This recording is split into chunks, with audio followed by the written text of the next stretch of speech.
The timing and tone of his posts were enough to catch public attention. So why is the boycott brigade at it again? That's what I ask my guests who will be joining me shortly. But first up, a quick update of what happened today. Sardar.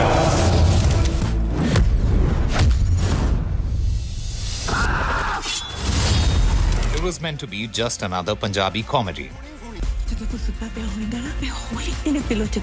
But Sardarji 3 is now making headlines for all the wrong reasons. The trailer dropped earlier this week and sparked instant backlash. For featuring 4 Pakistani actors, including Hania Amir. Obviously,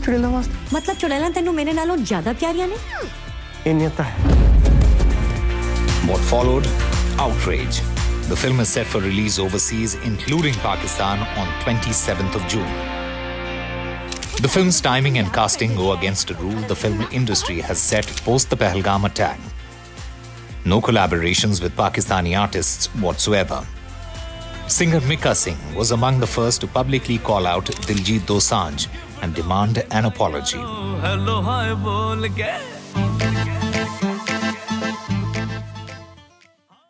हम सभी लोग प्यार करते हैं. He is a great artist. We all respect him. We all love his music. But this time हमारे लिए देश पहले है. और अगर उनसे कोई गलती हो जाती है तो आके सॉरी बोल दें और अपना पोस्ट डिलीट कर दें. Adding to that was a veiled dig from singer Guru Randhawa, who posted, "When the PR team is more talented than the talent itself, controversies become part of daily routine."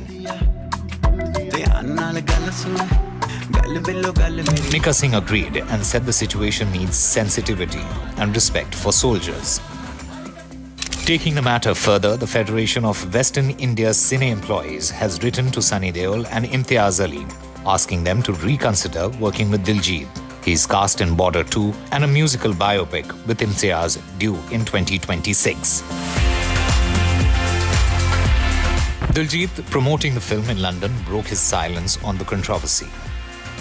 But not everyone is slamming Diljit. Singer Jasbir Jassi has spoken up in his support, calling the backlash hypocritical.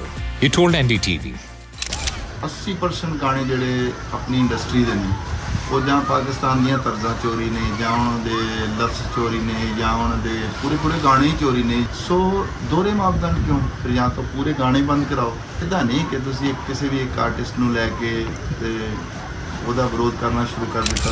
Sardarji 3 releases worldwide tomorrow, including Pakistan, but the debate around art, nationalism and timing isn't dying down anytime soon. Bureau Report, NDTV.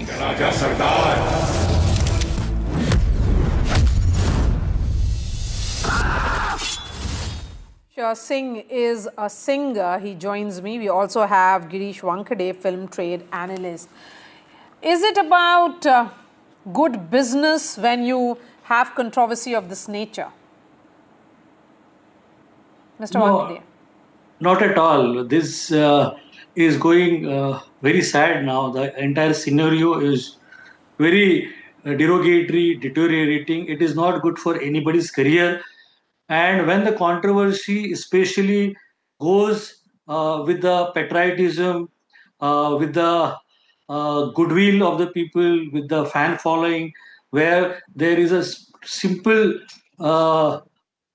area where you have to take the side of our country. In that context, if the singer of a caliber of Diljit, if he has been talking against the Bollywood industry, against people who are talking about the Pakistani actors, this is not fair. We certainly believe that he has to be more docile. He has to be more accommodative. Not at all. Who has to be accommodative here, Girish? When you say it has to be accommodative, singer has to be more docile, accommodative. He has to be more mature in saying what he's going to say. So you are calling Diljit Dosanjh immature? Yeah. How is he immature? Because the film is not shot in India, it is shot abroad, and Hania Amir is a damn good actor. If anything, knowing her popularity, The film might just do well. That film may do well because there is a great Indian diaspora which watches this film outside India. But what about our country, where people are his huge fans? He has a great fan following, and where the mandate here of the FWICE is clear cut that we won't allow any film which has got Pakistani actors. So it has to be honored. That is what my take is. So you are of the opinion that Diljit Dosanjh should also not be cast? As we are seeing those letters being written to the film fraternity, that there should be no casting of Diljit Dosanjh going ahead as well. Why should he be punished? For choosing an actor who is very good with her work, who has given multiple blockbusters in Pakistan, for a diaspora audience which is in UK, US, she's popular. So coming together of these phenomenally talented individuals can deliver a magic. Now that is one take where they are talented, but there are certain artists who are raising their voices against India. So when But Diljit Dosanjh is not anti-Indian. No, He but is if as you are- much a patriot as you are or I course. am. But now that when the film fraternity or the film association is clear cut that we won't allow the release of those films which features Pakistani actors, it has to be honored. If somebody is saying that, if a film committee is saying it, there are certain federations which are the apex bodies of film institutions. If that body has decided that we won't allow these films to be released which features Pakistani actors, at that moment we have to decide whether we should go with the film fraternity or we should go with the Pakistani actors. If he is chosen to go with the Pakistani actors, that is what I condemn. So, Diljit Dosanjh, a popular Indian singer who has stood up for Indian values and culture, represents India, is an Indian brand ambassador on the global stage, has to choose between a Pakistani actor and India. Is that what you're saying? Yes. Of course, India's FWIC. I mean, why should he be going through this test at all? Because there are these actors who are all talking about, even after Pahalgam attack, these are the actors who are talking negative about India. There are certain actors who have tweeted against India. And that's why there is a film committee. FWICE is a committee which is Film Western India Cine Employees Association. It is the apex and very old body.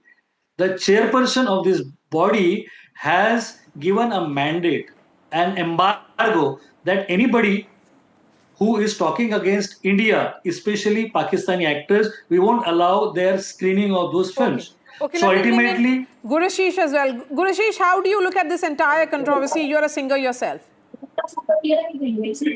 Ma'am, there are many ways to look about it, honestly. And as an artist, if you ask me, I feel that we had this debate last time also that why do we,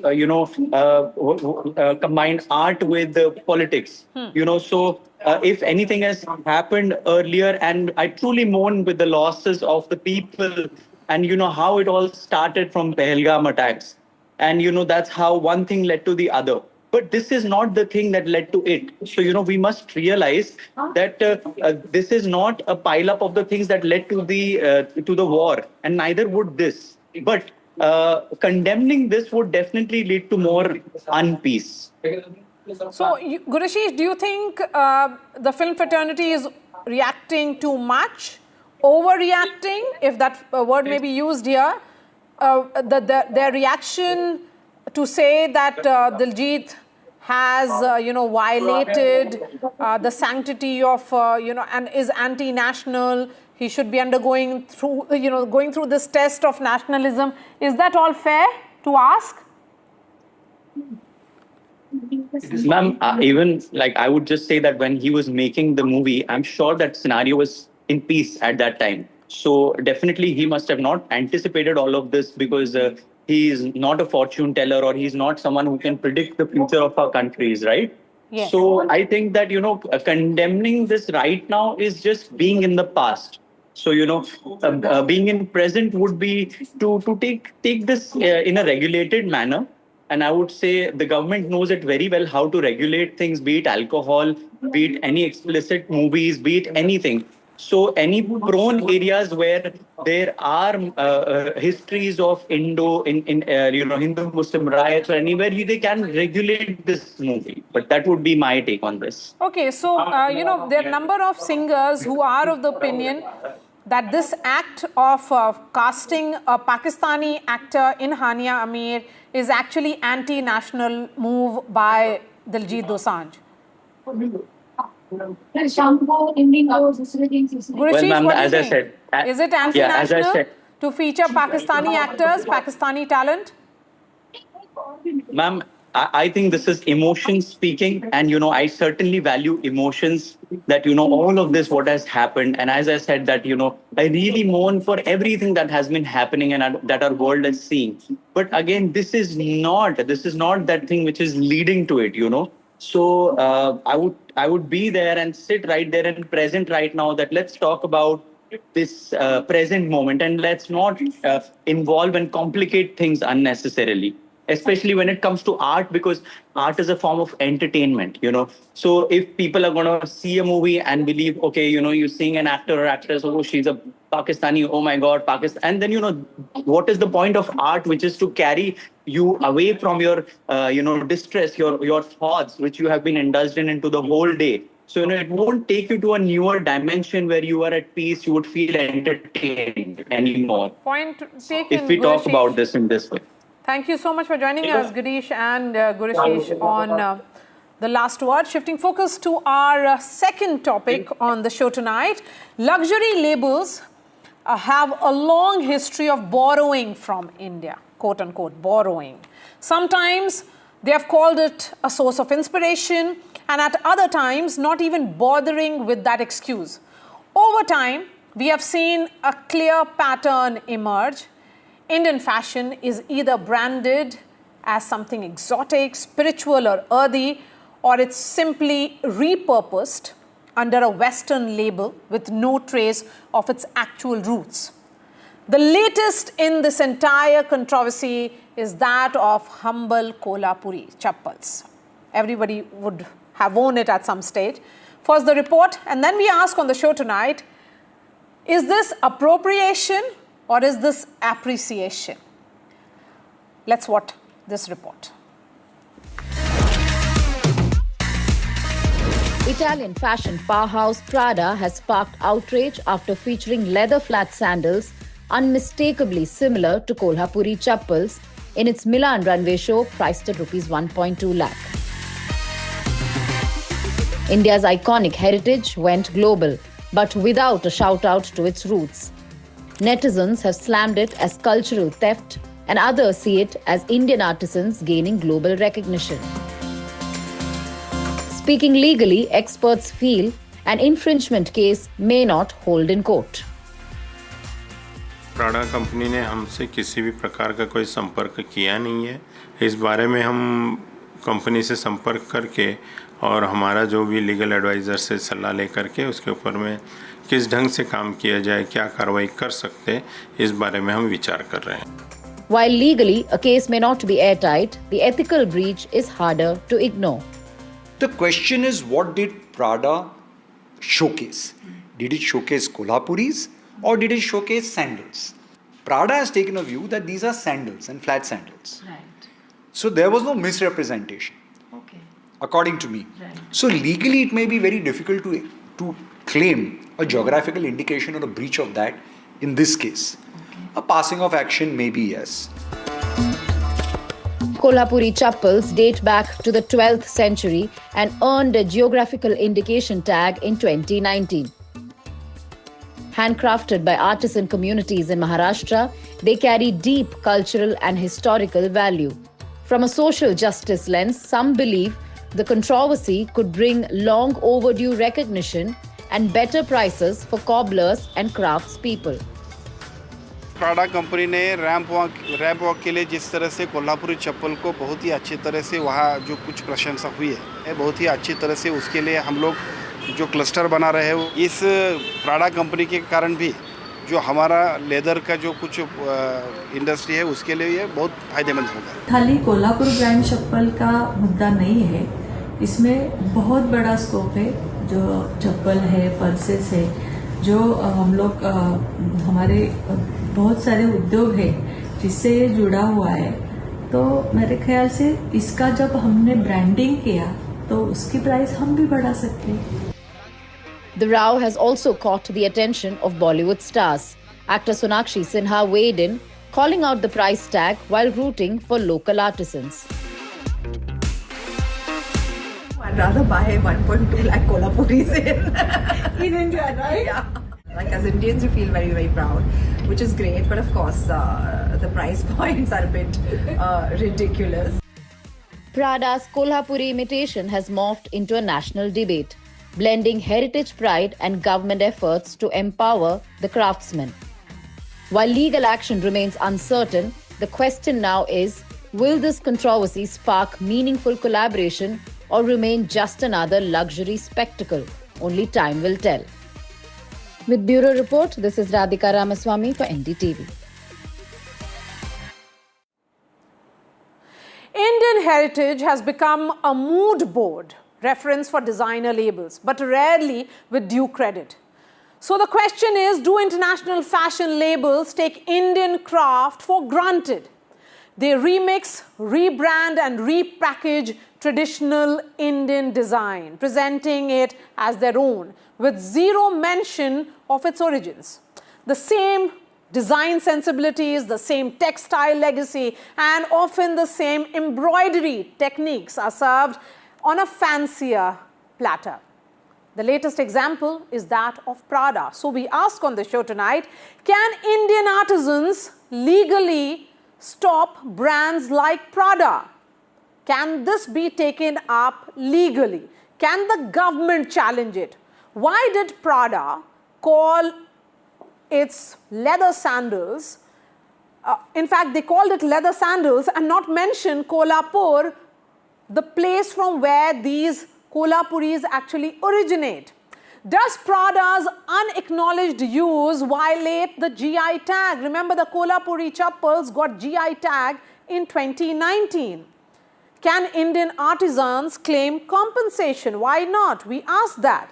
And is this cultural appropriation dressed up as fashion? And how does Prada really justify that 1 lakh rupees price tag? And what does this really mean for the Indian artisans? The fact is, can Prada be sued? Perhaps yes. So let me bring in my guests tonight who are joining us. We have our in-house stylist here, right here in the studio. Mayank is joining us. We have Shaina NC, fashion designer, and Tara Deshpande, actor and writer. Shaina, I want you to wear the hat also of a Shiv Sena leader. The question is, it is your government in power. Kolhapur is in Maharashtra. Why is the government not taking this up? So firstly, Marya, let me please say, I think it's really cool that we have the Kolhapuri chappal going world over. And as far as India is concerned, we've also set many fashion trends. It's not always been the West that we have needed to ape. I'm glad that the West is aping Indian designs, or for that matter, seeking inspiration from the Kolhapuri chappal. I speak both as a fashion designer and as a member of the Shiv Sena. Our member of parliament, Dhaireshil Mane, who is from Hatkalangi, which is Kolhapur, was also saying that this would give so much livelihood to the people, the citizens of Kolhapur, which is one way of viewing it. Now, would you want to spend 1 lakh plus on a pair of Kolhapuri chappals? That is your choice. But my only limited submission is, whether it's Prada or any other international designers, the attribution to the cultural origins of the product, like a make in India, made in Kolhapur, etc., is something that we will definitely champion as a cause. And to collaborate various communities is also a must, because when you develop ethical guidelines, so to speak, which are ethnic in origin or traditional in designs, I think we need to talk about a cultural sustainability, which has been the need of the hour, and a lot of designers have been championing the cause of cultural sustainability, but at the same time, a fair compensation to the artisan. I mean, can you imagine that we make it for 300, 500 rupees and they just embellish it and sell it at a lakh plus? So I'm sure there'll be lots of legal experts who can intervene in this particular case, educate both the designers as well as the consumers, and keep in mind that there is a cultural sentiment, a cultural heritage, because you're right, in your initial opening, what you said about the Kolhapuri chappal and the artisans who are based out of there, the finesse with which they have created and emerged into a brand in the 20th century. The Dior shararas that we know about, Mayank, you have a different view on this. Why do you see this as appreciation of Kolhapuris, not really appropriation, and some kind of stealing of idea of the artisans? So first, I think it's very important to acknowledge that whatever Miuccia Prada, who is the designer and the creative director of Prada, whatever she does is instantly considered cool. So if she's looked at Indian Kolhapuri chappals and thought, oh, they're very interesting footwear, and decided to make an interpretation or rip off the design and put those in her collection, I think she's ready to make it cool again. And whatever Prada decides is considered cool. And I think the whole brouhaha about the price tag is having a very, how Marie Antoinette said, let them eat cake moment. So 1 lakh is too cheap for a Prada footwear. So I think Prada is, in a way, they should give the credit to the Indian artisans and where it's coming from. But also it is sort of putting Indian footwear on global map, which is fantastic. Okay. Okay, so Tara Deshpande, that's a view of a stylist, and he is a fashion designer himself. So I think that's an alternate view. Perhaps we should consider that as well. The GI tag that applies to the Kolhapuri chappal specifies that in order to call it a Kolhapuri chappal, it has to be produced in 6 or 7 districts which lie in Maharashtra as well as in Karnataka. If they are produced outside, you can't call it Kolhapuri. And they specify certain specific aspects to the design. So it's not just where it's produced, but it's also in part the design. Now, the problem that arises is that if it is produced outside of Kolhapur, even within India, which it is, but it is not called the Kolhapuri chappal, that is perfectly acceptable. The second issue here is that we have not copyrighted, trademarked, or positioned the design as intellectual property. So therefore, there is no legal protection for this particular kind of design. Now, Prada makes its footwear all over the world. Initially, when it started, made in Italy was the only label it had. But now it's making stuff in Vietnam, it's making stuff in Cambodia, and it puts there made in Italy, made in Vietnam, or made in Cambodia. Now, if they had come to these 7 districts and tried to cut a deal, maybe they would have made a deal and they could have said made in India. And if they were unable to cut a deal, they would say, we won't call it Kolhapuri, we'll just call it a sandal. They're not even calling it a chappal, which is a very Indian word. So the issue here is that we should learn from this, where mojeris are concerned, where juttis are concerned, where the Jodhpur pant is concerned. These have no GI tags right now, and they are not intellectual, the property is not intellectually protected whatsoever. So before this happens, this is a good wake-up call to take these very popular items and sort of cushion them a little bit with legal protections and with GI tags. But that being said, we also have to understand that there are designs that the Americans came up with, many years ago, like jeans that everybody is making today. The Chinese collar, just as our Band Gala and our Nehru jackets have been copied the world over. We've also, we make Chinese collars here all the time, but we don't regard it as appropriation. So I think that a lot of this has to do with how we look at things right now. So, Mayank, just do a quick recap for our viewers. How does it actually play out, in the sense that when it is about an appropriation of this nature by something which is very culturally rooted in other countries, Do they make this about an IP case, or do they just see this as their product arriving at a global stage? You know, fashion is fluid. Like any artistic medium, it's fluid. And there's a very thin line between inspiration and ripping off something.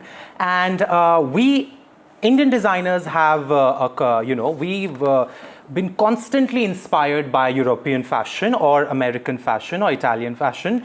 And so have they.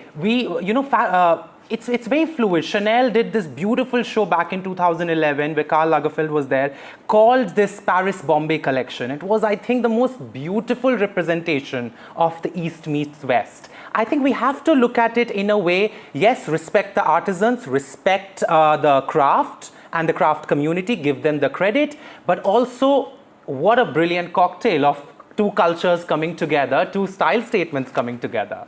That's actually very well put. So, Shaina NC, could it have been, Prada, Kolhapur coming together? Perhaps more acceptable way, saying it Paris to Kolhapur, Kolhapur to Paris.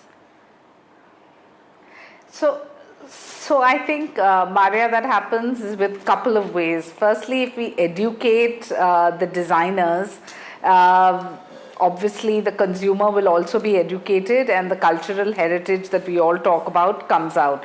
But I think what's most important is to have that kind of a tag which says Made in India, which is something that the Prime Minister has always espoused and said that, make in India, made in India, etc. So that would be priority, and then get into the nitty-gritty of how the artisan is compensated. And I hope that in this particular case, the artisans do get their credit and their worth, because it's great to have international designers. I mean, if we didn't have a Prada, we wouldn't even be discussing Kolhapuri chappals today, because how else would it have reached the international platform?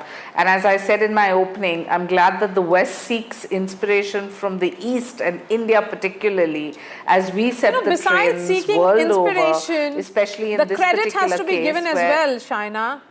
And the credit seems to be missing here. Yes, that's they exactly called it what I leather said. sandals rather than credit Kolhapuris. needs to be given. Yes, so that is something that the Indian government, and I'm sure lots of us, will champion that cause completely, because that's something that I think that irrespective needs to be fought on, because this is not just your product. You've aped, or rather you've sought inspiration and created it in our country, so we must get our due. And that's something that I think will happen organically.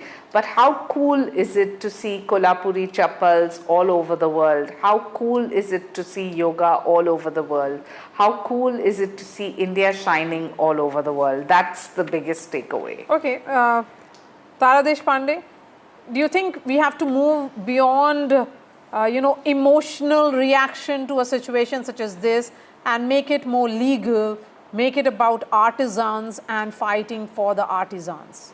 There has to be a campaign or perhaps a movement. Well, because, it's Indian and we are attached to it. I mean, if you grew up in Maharashtra, you wore these chappals all the time. No, we wear so it you even do in feel Delhi. a sense of proud. Okay. Tara, we wear it even in but Delhi. Are they called Kolhapuri then or just slippers? No, it is called Kolhapuris only. It's called. So that means they're coming from Kolhapur and from these 8 districts, because I know this design is made all over India and it's not necessarily sold as a Kolhapuri chappal. But I do believe that, if there had been an understanding between Prada and the artisans of these 6 or 7 districts, I think it would have been really, maybe something wonderful would have come of it. They would have benefited directly. But that hasn't happened, and I think it's a good idea to now start looking at all our indigenous designs and figuring out how they can be protected and what we would expect if somebody as big as Prada decided to reproduce them. All right, Tara Deshpande and Shaina NC, really or appreciate Marya, your even time. how they should be promoted. Yes. How they should be promoted world over. Yes. So like, we waited for a Zandra Rhodes and a Sherry Blair to wear a sari. Just very short, Marya, we used to wait for a Sherry Blair, a Jemima Khan, a Liz Hurley to wear a sari and say, wow, I think the time has come for India to do it also. Why do we need international designers? We should take India abroad. Absolutely. With I mean, a lot of competent we should all be wearing designers Kolhapuris and celebrating it. And even when those who travel abroad, become your own brand ambassador. Thank you so much for joining us, Shaina NC and Tara Deshpande. That's all from me on this edition of The Last Word, and Vishnu is right here in the studio. And Vishnu, do you have a pair of kolhapuri? I do indeed, and I was just about to say the best way with the kurta pajama is kolhapuri chappals, because they are just so comfortable and just so perfect. And no, I didn't buy it from Prada or Chanel or wherever else. You would, I suspect, buy it from. Good evening, viewers.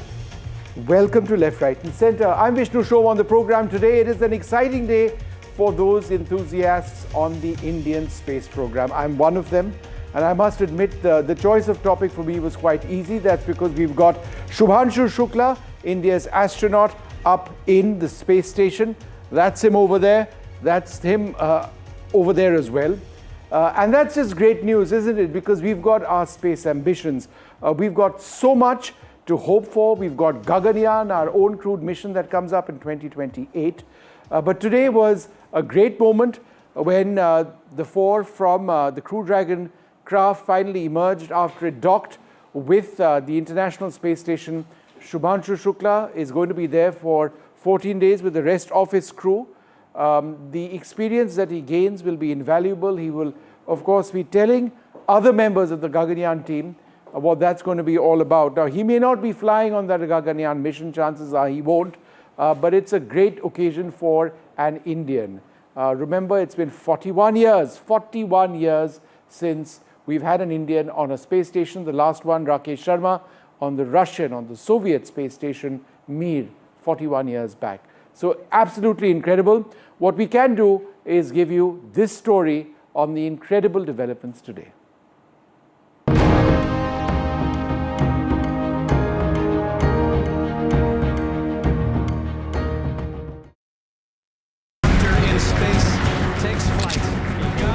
हम launch कर रहे थे तो मेरे space suit पे तिरंगा मेरे shoulders पे था.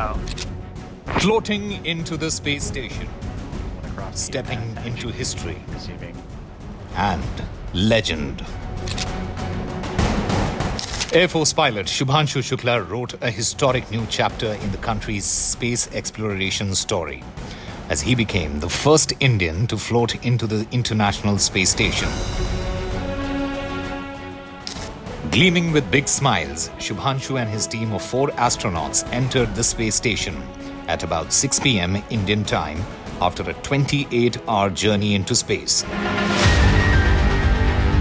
Axiom 4's journey began at 12:01 p.m. on Wednesday, when SpaceX's Falcon 9 rocket blasted off from Launch Complex 39A at the Kennedy Space Center in the United States. The 4-member crew were greeted by the existing 7-member crew at the International Space Station with big smiles, hugs, and welcome drinks. So I am number 634. That's a privilege. No, but to be fair, it is a privilege to be amongst the few who have got the chance to see the Earth from a vantage point that I have been able to see now. It has been a wonderful ride. It has been great, and I was looking forward to come to space. It is something to look forward to as such. But the minute I entered the International Space Station and you guys, this crew, you just made me feel so welcome, as if you literally opened your doors, like your house doors for us. That's true. So, but it was fantastic. I feel even better. Whatever expectation I had of coming here, they were surpassed by the view, of course. That's the big part of it, but by you guys as well. So thank you so much. I think this was fantastic. This is wonderful, and I'm very, very confident that the next 14 days are going to be amazing, doing, as you said, advancing science and research and working together. Thank you so much. The 4 then lined up for a photo op, drinking liquids from a foil packet. Together, they all now make the Space 11 at the International Space Station. Earlier in the day, the capsule carrying the 4 astronauts docked at the space station at about 4 p.m. The fascinating process of docking and the crew entering the space station was beamed live across the world. Shukla's proud parents watched their son write history with tears in their eyes, prayers on their lips, and pride in their heart. अब ये अंदर चले गए, अब कोई दिक्कत नहीं। क्या कुछ कहना चाहेंगे? अब कोई दिक्कत नहीं है, बेहद खुश है। अब 14 दिन बाद उनका इंतजार रहेगा वापसी हाँ, का। 14 वापसी का इंतजार रहेगा कि जल्दी से आए, जल्दी से मिले आके हम लोगों से। ये बहुत ही अहम पड़ाव था, उसके लिए उसने जो है अच्छी तरह उसने मेहनत करके जो भी सक्सेस प्राप्त की है, उसके लिए हम बहुत खुश हैं और बच्चे पर गर्व है, हमें पूरा अपने बच्चे पर गर्व है। The International Space Station will now be Shukla & Co.'s home for the next 14 days, where they will conduct experiments before returning to Earth. Astronaut Group Captain Subhanshu Shukla created history for India, becoming the first Indian to visit the International Space Station. After a long journey, he will now spend 14 days at the International Space Station, conducting several experiments. But this is really the beginning of the Indo-US partnership in space. Beyond this, coming up is the NASA ISRO Synthetic Aperture Radar Satellite, the world's single most expensive Earth imaging satellite ever made. India and America exploring space together. And Group Captain Subhanshu Shukla lays the first firm steps for India's Gaganyaan program. With Vishnu Som in New Delhi, Pallav Bagla for NDTV. All right, so Pallav with me. Pallav, we can all breathe. Yes, we can, finally. It's been several weeks, Yes. 3 weeks plus of delays. Then the mission went up and it worked after it blasted off. It was all flawless and so far it seems good. What is Subhanshu Shukla going to be doing on the International Space Station? Right now he must be sleeping. His first night at the International Space Station to enjoy a sleep more than in the Crew Dragon. It would be an outstanding feeling to do that in microgravity. Not easy. Yeah. He was not feeling well. He also said that he was having a heavy head, which is normal. Space sickness is normal, but they settle down. He has a flight surgeon or a doctor attached to him, Dr. Punnaslok Biswal. He will take care of him. But now the heavy load and work begins. Yeah. They have over a 12.5-hour schedule for every day where every minute is chalked out. And he will be doing 7 India-specific experiments. They are fairly basic experiments. India is doing astrobiology for the first time, so we couldn't have expected very complicated ones. He's also going to be doing 5 human biology experiments which are NASA ISRO specific. The details of that have not been revealed at all. Why? I do not know why, but they have not been revealed. That's going to be done between NASA and ISRO. There are 2 outreach events and 1 talk with a VIP. I leave that to you. For you to guess. For guessing no who prizes that is. for guessing. Yeah. But it's going to be a packed 14-day. He will have to spend time. His body clock has been adjusted to what is called London time or Greenwich Mean Time, because the space station works with that. I see. All of them. Countries have decided they will work with Greenwich Mean Time. So his body clock in the quarantine itself was adjusted to that. And now really the hard work begins. But this is really the first step for India's Gaganyaan program, because he's going to bring back experience which will contribute to India's massive leap in space, which is to send an Indian from India. So he's learning, and he said these are the first firm steps for India's Gaganyaan. He's very young, he's 39. He's going to be bringing back lots of wisdom. Alongside, India did send Group Captain Prashant Balakrishnan Nair. He's as a backup. He's 9 years older. It was the oldest of the lot of the 4. So India chose correctly the oldest and the youngest. He was the backup. The youngest will give a lot of things, and Prashant Balakrishnan Nair also must have imbibed and soaked in everything. All of that will contribute to our human space flight program. End of the day, India wants to be ready if there is ever a need for humans to leave Earth and colonize someplace. India should never be left behind. Who will India's Gaganyatris be on Gaganyaan? Will it be Subhanshu Shukla? No, given his experience, how does that process go? It's a very tricky process. Being an astronaut is a very risky business. Group Captain Shukla has become an astronaut in less than 4 years after selection. Mostly astronauts spend about 8 to 10 years on Earth before they become astronauts and before they are able to fly.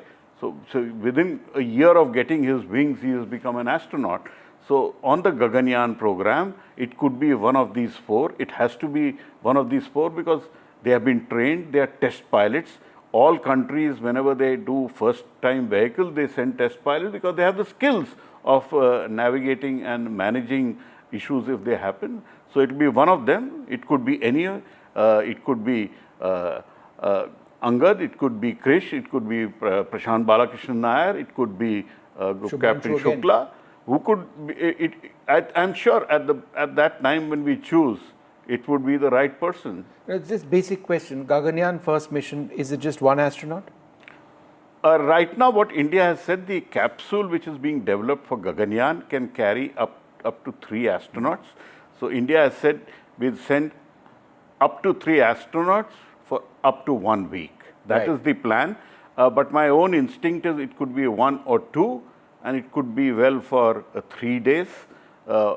Because you don't want to take a risk, but you don't want to send a single person also, because you need a buddy.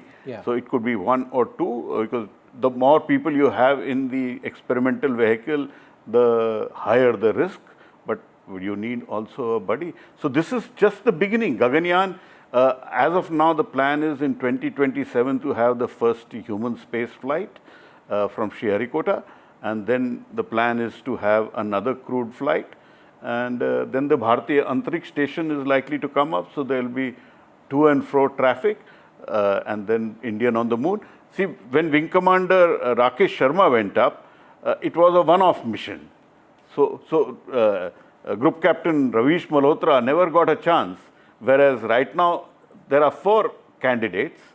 They all have a chance to become astronauts sooner than later. Yeah, if not in the first, then subsequent missions. Yes, because it's now a full program and it's going to continue for many years. And that's definite. So they will get an opportunity, and they're already starting the process of selecting a fresh crop of astronauts. And that could be non-test pilots, because by then you would have matured. Should I apply? Oh, you should, I'm sure. All right, we'll leave it over there. Pallav and I might be headed to space at some stage or the other, be that as it may. We did have some wonderful conversations throughout the day with extraordinary astronauts. Let's take a look. So, a fantastic day for so many people in India looking at the Indian space program and its future. We've got our first astronaut in an international space station in 41 years. The last time around, Rakesh Sharma was on Mir, the Soviet space station, all those decades back. Joining us now, Clayton Anderson and Dr. Ayman Jahangir. Thank you both very much for being with us. Clayton Anderson, in the context of India, a nation which has distinct space aspirations, just getting an astronaut on board the International Space Station, how do you see this to be important? Well, having international participation in space is incredibly important. Shubhanshu, congratulations to him and congratulations to the nation of India for being able to successfully place him into orbit on the International Space Station. I'm extremely jealous and envious of the entire crew, not just Shubhanshu. But this is a big deal. And in order for the Earth to move away, or for humans to move away from the Earth and perhaps go to Mars, I think it will be a very international effort, a collaboration effort, if you will. The United States simply can't do it on its own. So congratulations to ISRO and all the folks in India. Right. Dr. Jahangir, what we do know is that Shubhanshu Shukla had a touch of space sickness. What's that all about? Yeah, so it's actually quite common for astronauts when they get into orbit to have a little space sickness, which is feeling a little nauseated and maybe even vomiting. Typically, it lasts about 3 days, and the reason it occurs is because what your eyes are seeing is different than what your inner ear is telling you. So here on Gravity, which is what humans know and where we live, it all works well together. But when you get to space, that can be a little unusual for your body to adjust to. So it's not surprising, especially someone like Captain Shukla, who is an Air Force pilot who has lots and lots of experience flying. It's not uncommon. So I'm not surprised that happened, but he will be feeling better, I'm sure, pretty quickly. But how do you fix that? Or it just goes away? So there are Yeah, it does just go away after a couple of days. Your body readjusts, but there are medications that astronauts do take when they get into space that can help. Just like if you were to get motion sickness on a boat, same kind of idea. You know, Mr. Anderson, one of the most amazing parts of what we saw today was the high-resolution footage, every moment of Crew Dragon coming in and then docking with the International Space Station. That's something that's completely changed the entire space experience, hasn't it, for people around the world? Perhaps will add to enthusiasm for watchers around the world who would otherwise have thought space as being, it's been there, it's been happening for a while, been there, done that in a sense, but it adds a new dimension, I would suggest. It does. And first, let me tell Shubhanshu that motion sickness and all that will go away. And I feel his pain. But with respect to the technology on board, in 2007, our cameras were nowhere near as good. Our video wasn't even high definition, which is why you don't see any much video from me in my time in space, because it was all low definition. I actually did the first high definition footage. Oh, how interesting. In 15 and 16. So, and the other cool thing for these guys is they're there during a solar maximum period, a high activity of solar particles and stuff hitting the magnetic field of the Earth. So they're getting to see beautiful auroras.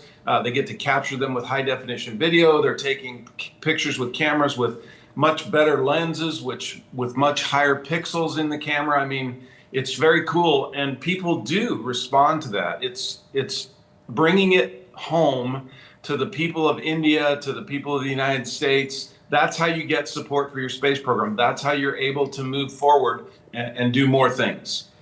Dr. Jahangir, are you enthusiastic about India's own space program? Because what we've got coming up in 2028 and is an entirely homegrown effort at getting an astronaut into space on an Indian rocket, on an Indian orbiter. That's a huge jump technology-wise, but they seem to be set to do it, and the tests seem to be progressing well. I will say, you have to remember that only 3 countries in the world to date have had their own homegrown program. So for India to do it, which they're doing within the next 5 to 10 years, even talking about having a space station, is incredible. ISRO is making great strides. And Captain Shukla being up on the space station with this 2-week mission is going to gain a lot of experience of what it means to actually be in space, that he can then bring back and inform the people of India and inform the scientists and the engineers at ISRO as about how to make both the spacecraft and the space station, more useful and beneficial for everyone. So this is vastly important. It is a 2-week mission. It's not a 6-month mission, but even in those 2 weeks, that experience that Captain Shukla is going to have is going to be immensely important for India going forward in their own program. Mr. Anderson, the status of India's Gaganyaan program, that's what we call our crewed mission. It is at a fairly advanced stage. We've got the rocket. We've made lots of progress in rocketry.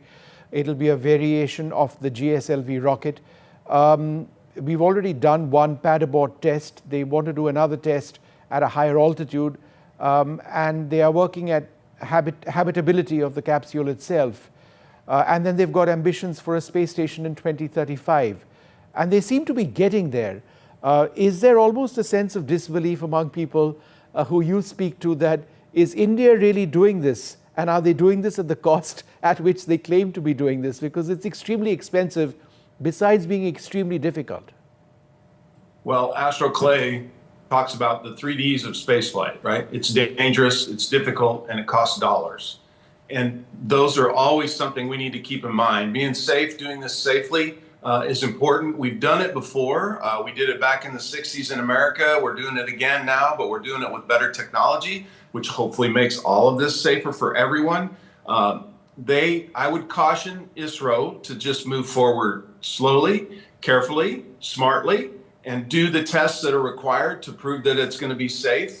Because if something bad happens to Elon, to Blue Origin, to ISRO, to any of these countries trying to launch humans into space, we run the risk of setting things way back, right? And that's what we don't want to have. We want to be safe going forward. We want to be smart because it is dangerous, it's difficult, and it costs a lot of dollars. All right, great speaking to both of you. Thanks very much for being with us and sharing your thoughts on, on the Indian space program, Shubhanshu Shukla at the International Space Station, and a lot more. Thank you very much indeed.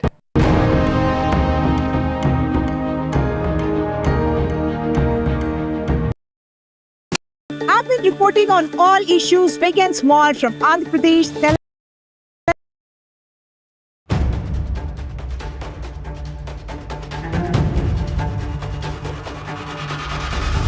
If it matters to you, if it matters to you, if it matters to you,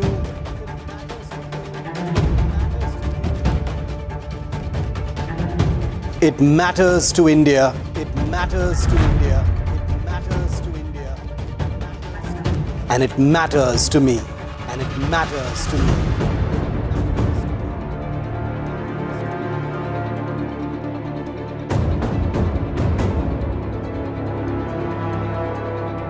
India Matters with Shivaru, only on NDTV 24/7.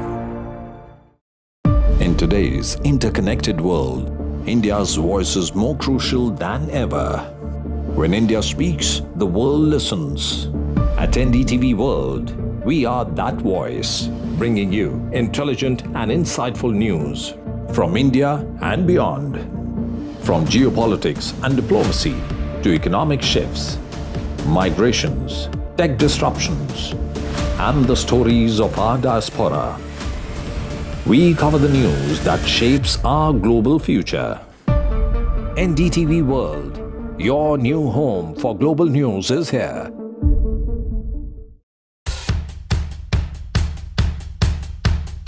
The markets move fast. And so should your portfolio. Expert insights, real-time stock picks. Do I buy Ola? Should I hold CDSL for the long term? Buy, sell or hold. The answers you need, straight from the experts. Callers from India and across the world. Connect live, ask, decide and invest wisely. Your portfolio, your future. Ask Profit.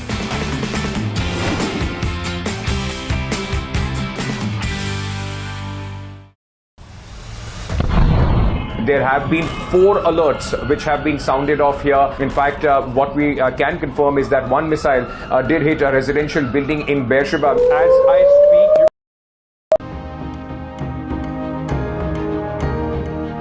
Joining us at this stage, Neil deGrasse Tyson, the American astrophysicist and writer. Mr. Tyson, thanks so much for being with us. We are congratulations. We are an emotional people, we Indians, and we get a bit emotional, sometimes too emotional. But it is a big moment. It's a moment of pride to see one of our countrymen up at the International Space Station. It's taken far too long. You know about our space ambitions. So could you reflect on what this means for a country with a developing space program?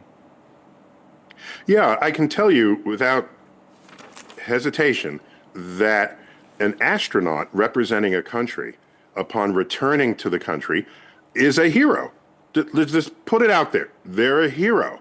People will line up to take photos with them, and it's the way I joke about it, and I say, no one has ever given a parade for a robot, okay? But we do it for people.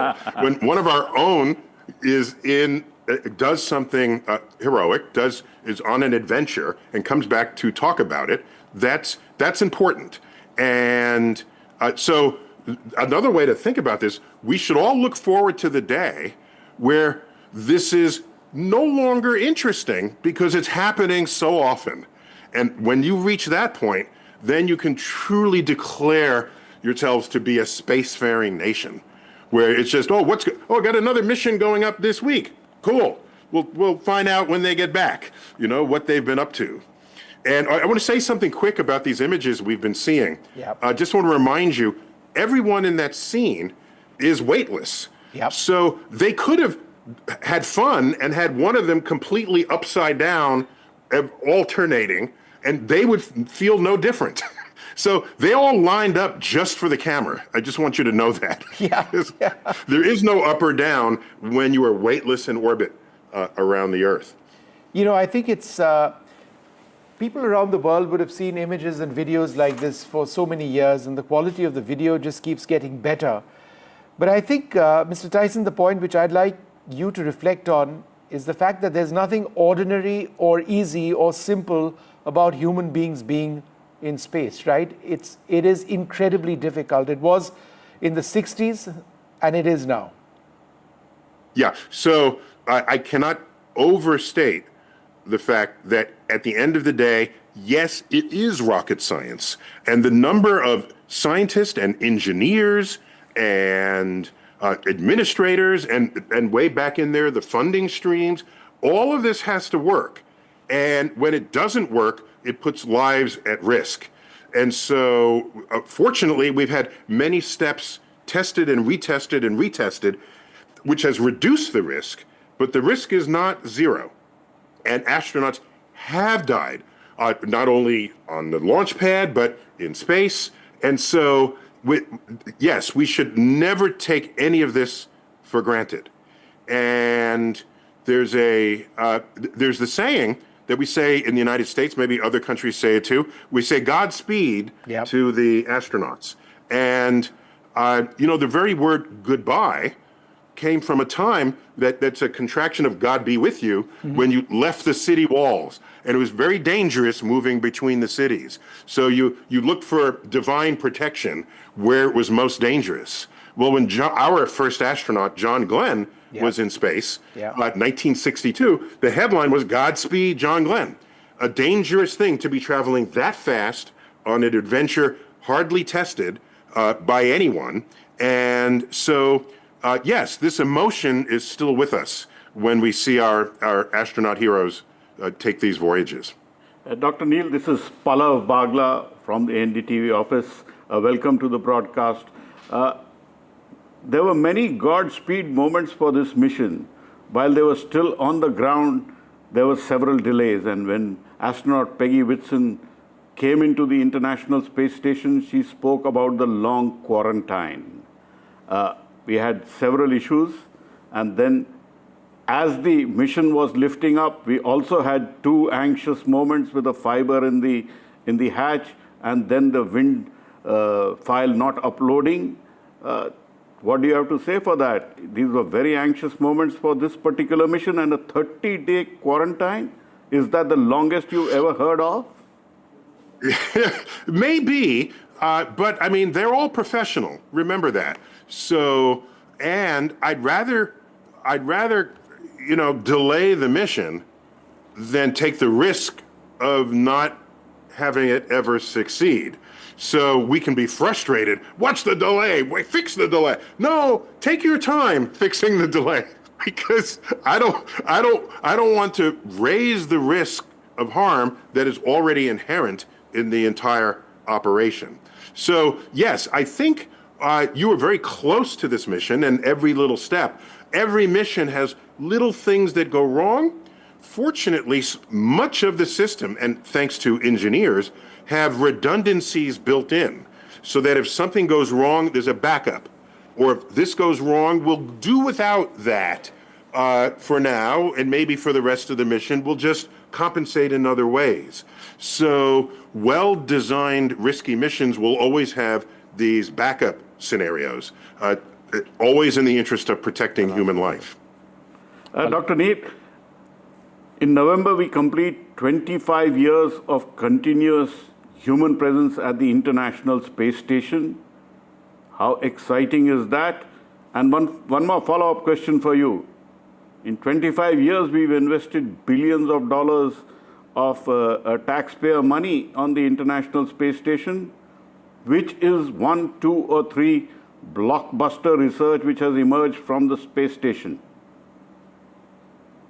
Well, so I think the way you need to think about it, well, of the many ways to think about this, for me the most important is not listing the achievements or the scientific research and the results that come from it. You could do that. But I think there are other forces operating.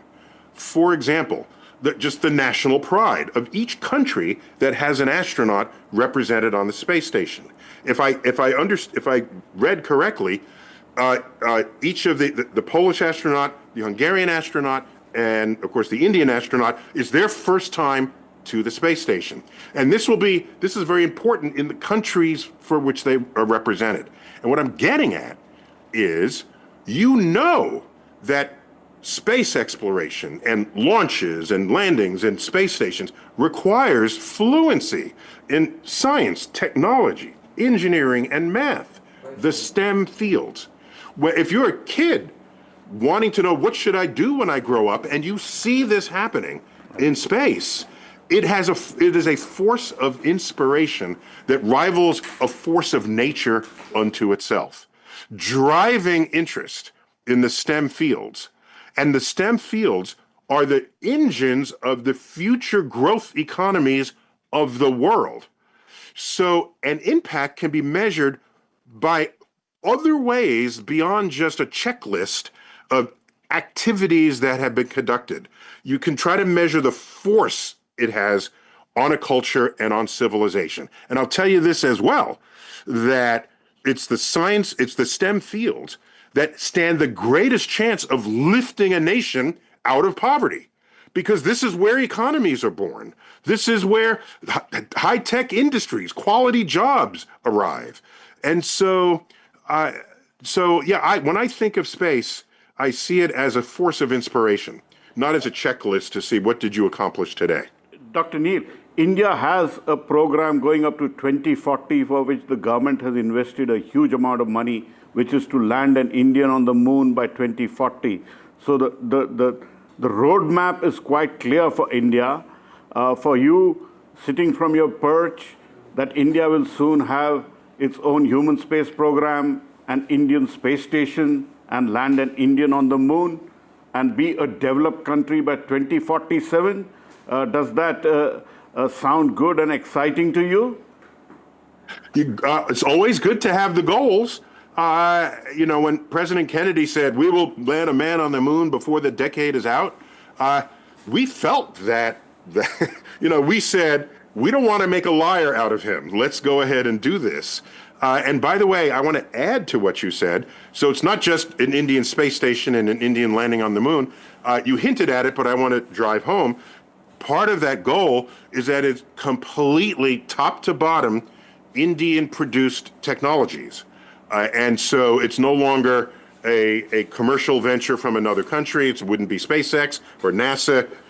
So you'd be doing it on your own, and that is another source of pride that I know we had when we were going into space, the United States. So I wish India well. I wish them luck. Sometimes you need a little bit of luck as well, but it's less luck and more brilliance in the scientists and engineers that are attempting to make that happen. Neil deGrasse Tyson, wonderful speaking to you, and I agree entirely. It is Indian engineering at the end of the day, which really has to come of age. In many senses it has, but as you push the boundaries even further, there's a lot more to achieve, and I think we're really making a lot of progress there. सज गया है मंच, शिरकत करेंगे जाने माने कलाकार। NDTV का क्रिएटर्स मंच है आपके लिए तैयार।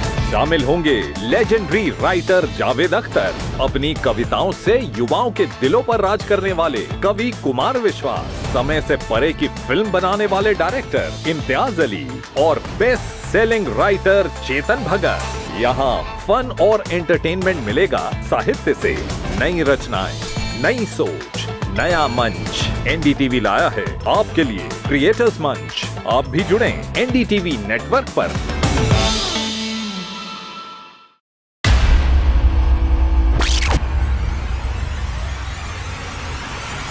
The last 1 month, if you see, the share prices of Denzol Engineering has fallen more than 58%. Why are the rating firms calling the debt payments as default? We have two credible credit rating agencies on March 4th coming and downgrading the stock to D. Statements are consistently being proven wrong, and transactions are being taken place which are different from what they were originally pictured to be. The company claimed it would roll out 6,400 electric vehicles.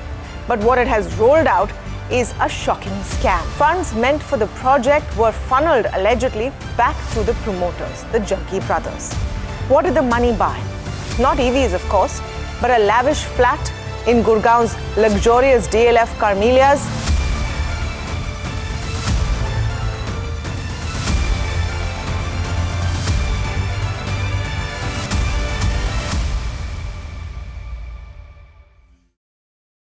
भावनाओं को अभिव्यक्त करता हुआ कवि, एक painting बनाता हुआ चित्रकार, सुरीले राग गाता हुआ एक गायक और फिल्म के रूप में दुनिया की हकीकत दिखाता हुआ एक फिल्मकार। सब चाहते हैं कि उन्हें एक मंच मिले जहां से उनकी उड़ान को दुनिया पहचान सके। एनडीटीवी क्रिएटर्स मंच एक ऐसा ही मंच है। आइए इस मचान पर स्वागत है।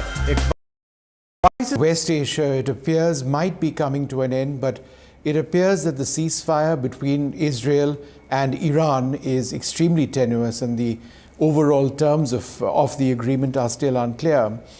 The impact of this has been lingering not just for millions of people across the region, but also potentially for economic reasons and on economic grounds. It's one of two major wars or major conflicts which persist across the world. Martin Wolf is one of the finest economists in the world in terms of his thinking on economic ideas. I've had the privilege of speaking to him a couple of times in the last few years, and he's here in New Delhi, which is all the more reason to speak to him now. Thank you very much for being with us. It's a pleasure. It's a difficult situation around the world in the Middle East, and who knows what's going to finally happen. If things don't resolve, what is the potential economic impact in terms of oil flows? Well, the first thing to stress is I don't know, and we really don't know. This is an incredibly uncertain situation. At the moment, with what's happened so far as I can see, the impact is going to be quite modest, well within the range of the sort of mild turbulence we get in energy markets, and certainly not of huge global significance. It's important to remember the oil economy isn't as important as it used to be 50 years ago or so during the first and second oil shocks, so it shouldn't matter that much unless the shock to prices is enormous. So the question ultimately, and actually I wrote about this in a column published immediately after the terrorist assault from Hamas in Israel a couple of years ago, a bit less, that it depends exactly on what you're talking about. Could it spread to the Gulf? Could it mean real attacks on oil fields, and particularly the closure of the Straits of Hormuz, through which an enormous proportion of the world's oil, about 30% or so, goes? At the moment, it seems very clear that everybody's aware of the risk. The US is imposing a lot of pressure to prevent that happening. Yeah. It's been, I think, pretty clear to Iran that if it did this, it would attract the ire of all the world's powers. The Chinese will be immensely upset. Obviously, the Gulf states will be upset. The Americans will be furious. So I think the Iranians are being very careful not to do that. The Israelis certainly don't want to be blamed for this. So strangely for me, I'm actually relatively optimistic that it will be contained short of that. But I would always stress one can never be sure. Just in terms of the broader situation between Israel and Iran, how do you assess where this has gone? Has anybody won or has anybody lost? Well, first of all, I'm not an expert in geopolitics, and I always stress this. I have colleagues who are, and I do the geoeconomics, so I've discussed this. I think that the Israeli view would be that they have, in the short run, won in the sense that they penetrated Iran's defenses. They've degraded them significantly. They have killed a great number of people they regard as mortal enemies, and they have weakened Iran's medium-term position, not just short-term, in terms of its ability to obtain nuclear weapons. So they, I think, will feel very strongly, certainly Bibi Netanyahu will feel this has been a success. And if you look at it in the wider context, a couple of years ago, they seemed to be surrounded by Iran's proxies, very strong position in Syria, Hezbollah, Hamas, the Houthis, and that all seems to have gone away. So from Israel's point of view, the military actions are bound to look successful. The Americans too will probably be quite happy with the claim, though it's challenged even by their own intelligence operations, that they have damaged, if not destroyed, at least much of Iran's nuclear potential. But is this an enduring outcome? Very unlikely. Iran is still there. Iran is probably even more determined. I see no obvious reason to suspect that the regime will collapse. It seems far more likely that the Revolutionary Guard will become the dominant element. That could go on for decades. Will they try to get another rebuild the nuclear program? I would guess yes, because they will see that's the way to be secure. Will that lead to more confrontations with Israel and the US? Quite likely. So I suspect it's in no way definitive. While Israel and the US have sort of got their short-term aims, at least Israel has, this is not going to resolve this conflict, which requires a general peace in the Middle East, which does look further away than ever. Some would suggest that a peaceful solution to Russia and Ukraine is perhaps nowhere in sight either at this stage. That has a profound economic impact in so many levels. The price of food grain, for example, which was coming out of Ukraine, that continues to be impacted. Another strand for us in India, which is important, of course, is fuel flows. We continue to import oil from Russia, and our foreign minister always gets asked that, look, why are you doing this? And Russia is the aggressor. But he keeps on pressing home the one point that, look, we have to think about India first. We have a huge population, a huge set of requirements in terms of energy. Is that an argument that is increasingly accepted? Well, I think at least, even if it's not accepted, and I remember appearing on a television program in India shortly after the initial war, if it's not accepted, it's tolerated. The Western powers have recognized from the beginning that India has its own interests. It's an extremely important player strategically, including for the West, and they don't want a confrontation over this. So it's accepted.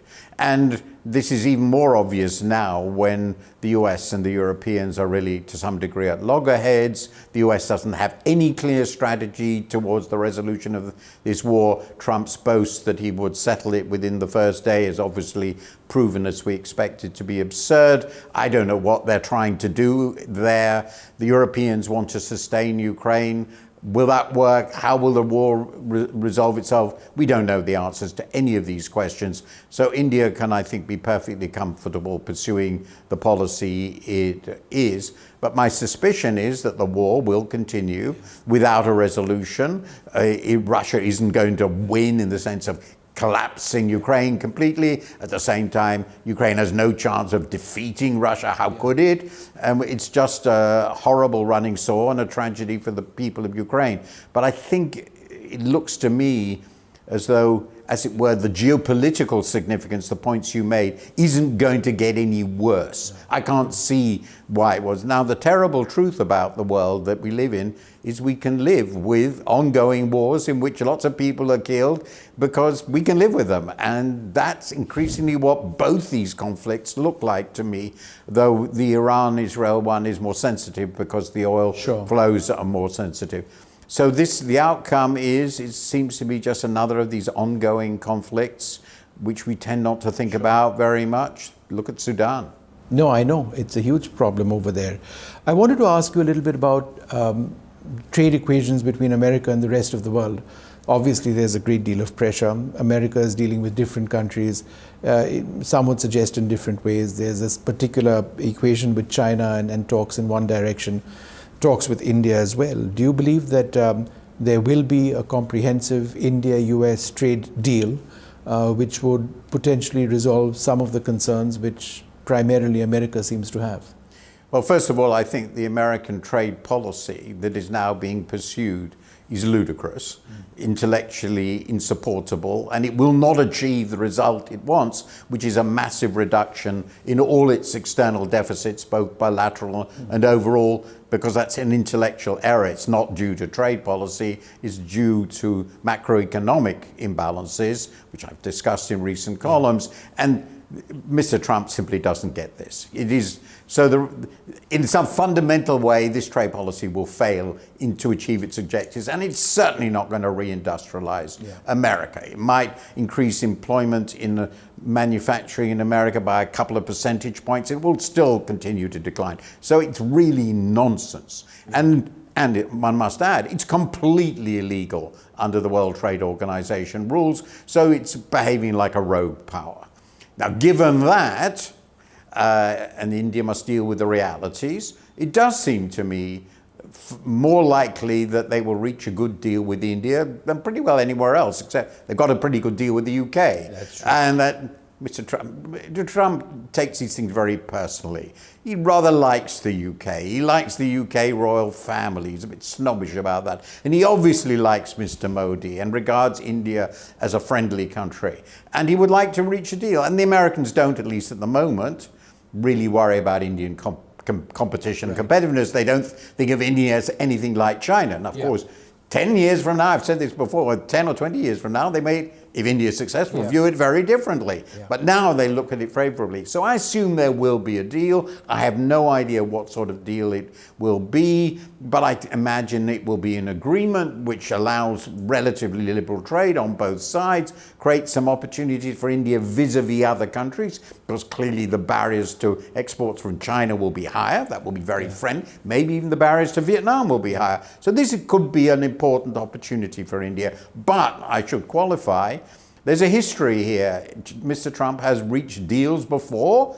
In his first term, he reached a very good deal, he himself said, with Mexico and Canada. And the first thing he did this time is blow it up. So you can't trust it. And that's important, because in trade policy, you want the deal to be so secure that business will invest large amounts of money to exploit the opportunities. And it's unlikely that most businesses will feel that is really secure, because Mr. Trump can withdraw what he has delivered. He doesn't worry very much about what he's signed because he lives in the day. That's true. You briefly mentioned Europe and America. I was at the Munich Security Conference where America, essentially J.D. Vance, pulled the rug under the feet of Europe, redefined the nature of NATO and the equation, the military equation between America and Europe. One of the big demands of the US president is that GDP spending or spending on defense as a percentage of GDP across Europe needs to go up substantially, that America will no longer necessarily protect Europe against Russia in quite the same way as it's done in the past. How is the UK, France, Italy, and let's say Germany placed? How are they placed in actually doing that? To the extent that America as a military player in Europe could actually see a reduced role? Well, this is a huge question. First of all this has been quite clearly a huge shock to the Europeans. Not completely a surprise, but the extent of it was a surprise. The hostility, particularly from J.D. Vance, was certainly striking. We never expected him to come and basically support the extreme right. Many Europeans regard as neo-fascists, in my view, correctly. So that's all a big shock. And then we saw the extraordinary film of their confrontation with Mr. Zelensky in the White House. So these are huge shocks. Now they're working very hard to reach a new deal. The NATO meeting at the moment, very recently. And people are falling over themselves to say we're going to raise defense spending to 5% of GDP. I don't believe that will ever happen. It's higher than the US has. I think that's a fantasy. I don't know where the money will come from. But certainly people are aware that they are going to have to rely on themselves. They're going to have to build up their militaries. And the most striking case is Germany, which has basically scrapped its restriction on debt. It's going all out to borrow. And Germany is potentially the most powerful military entity for obvious reasons in size, economic development. And of course, it is important to stress, if we leave aside nuclear weapons, which Russia has a gigantic arsenal which dates from Soviet days, which the Europeans will not match. But in other areas, if you look at the European economy, it's vastly bigger than the Russian economy, much more sophisticated.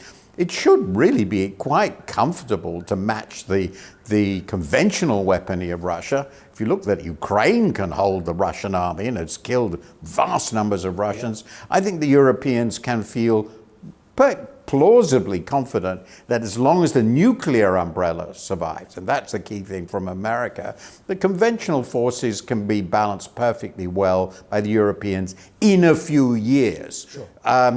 And I think the Europeans have sort of got that, and I expect it to happen. So if the Americans allow 4 or 5 years, this will work. But one should emphasize, and we had an article in the FT just today by Lloyd Austin, the former Secretary of Defense under Mr. Biden, former general. Yes. He said, it will be very inefficient for us all to go on our own. Yeah. The cooperation and using our complementary skills between the US and Europe is important for both of us, and we shouldn't give that up. Does Mr. Trump understand that? Does this administration understand that? That's a very big question. But basically, I think in conventional terms, over time, the Europeans can unquestionably achieve a reasonable balance against Russia. A final question, since you are here in India, we have huge aspirations of becoming a developed nation by 2047. Some say that's unrealistic. The government says that no, one way or the other, it is going to happen. We have a huge demographic dividend, which is a good thing. We've got a young population. But I think the larger question is on whether we are optimally using that young population. And the reason I say so is because a young population has to be skilled and reskilled. The nature of the economy is changing. I won't ask you a hackneyed question on AI and growth. I will, however, ask you about the importance of reskilling to meet India's ambitions of becoming a developed nation. Well, it's a very, very good question. So I delivered a lecture here based on an article I wrote for a book in honor of a very dear friend of mine, Shankaracharya.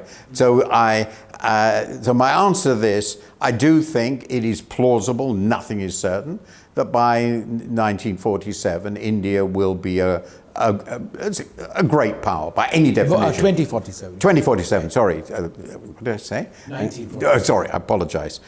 Slip of the tongue. 2047, it will be a superpower. I expect it to be very clearly the third largest economy in the world and a great power. That should happen, simply the combination of numbers with growth continuing at about the average, which is very much consistent of 6% a year or so, which India's had over the last 3 decades. That would not, in my calculations, there are a difference. What is a developed country? There are different definitions. In my definitions, that wouldn't really make India a developed nation. But that's a matter of division. It would be an upper middle income country, but it would be a considerably bigger economy and more sophisticated than today. So does it matter? It wouldn't be precisely a developed country as I define it? Not really. Now, the question you're asking is, well, 2 questions. One, can that be sustained? 6% a year for the next 20, 25 years? And what would... Yeah, and the answer to that is it is possible. India has always done a pretty poor job of skilling its population, but it still has got skilled, and there are so many Indians, and it is still so relatively poor that it seems to me, and there are so many more getting educated, that you will create, in all probability, sufficiently more skilled people to drive that sort of growth from this starting point, still relatively low, for another 25 years. You don't have to do much better than you have done before, though you do have to keep on skilling people. Of course, if you do more than you've done before, and as you suggest, do really better in skilling your whole and reskilling your population, providing through your firms and through the government, really higher levels of education and continuous skilling, you could do even better. And I've always felt India could grow at 8% a year. And if that happened, you would definitely become developed. So, but 6% or so seems to me manageable with a continuation of the past performance, which obviously means that you continue to pull more and more women into the labor force, you got them more and more skilled, you extend education, high quality education throughout the whole labor force, and that would mean continued improvement. Martin Wolf, wonderful to see you in Delhi, and thank you very much for joining us here on NDTV. Thank you very much indeed. It's a pleasure. Thank you. Thanks. If it matters to you, if it matters to you, if it matters to you, it matters to India. It matters to India. And it matters to me. And it matters to me. India Matters with Shivaru. Only on NDTV 24/7.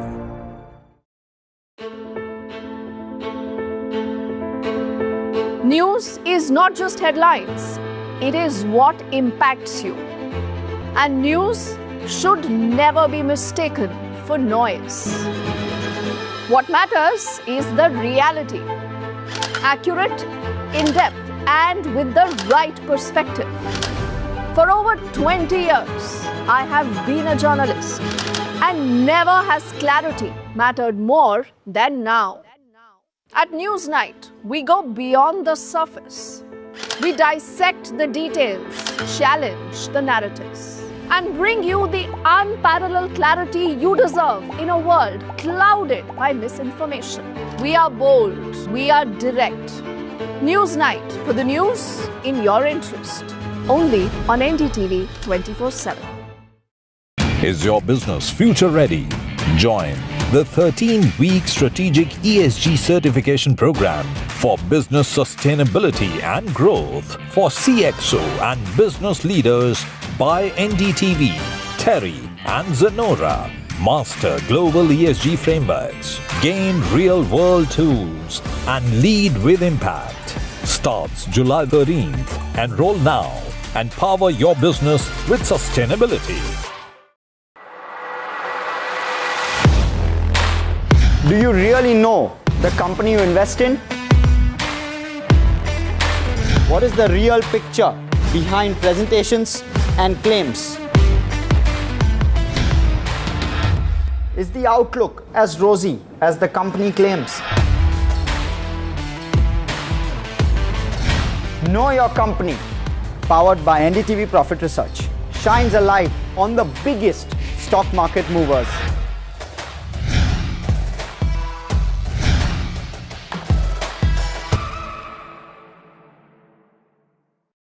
I've been reporting on all issues big and small from Andhra Pradesh, Telangana, rest of South India, bringing you all the action, all that you need to know, all that you want to know. The energy of maximum city is infectious. I'm bringing that energy in our news coverage from financial capital Mumbai. Covering from the southernmost part of India over the last 23 years, I bring in-depth and 360-degree coverage from the Dravidian heartland. The land of Mishti, also known for its bitter politics. I have seen much water flow under the Howrah Bridge, covering Bengal in all its vivid colors. India's IT capital is always bustling.